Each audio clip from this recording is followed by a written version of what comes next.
Ciao Mr. Joe, oggi siamo qui perché siamo tutti curiosi di sapere chi sei.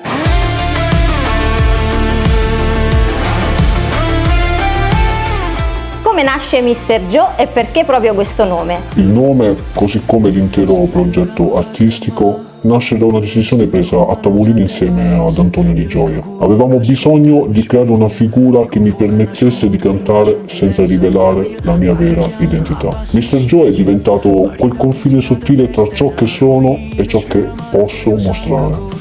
La prima canzone che ho cantato per Antonio è stata Prima o poi taglierò. È lì che tutto ha preso forma, la voce, il mistero, l'emozione.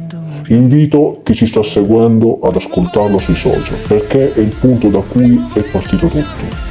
Da quel brano in poi Mr. Joe è iniziato davvero ad esistere. Antonio Di Gioia ha avuto un ruolo determinante in questa scelta? Assolutamente sì. Antonio ha creduto in me quando io avevo smesso di farlo.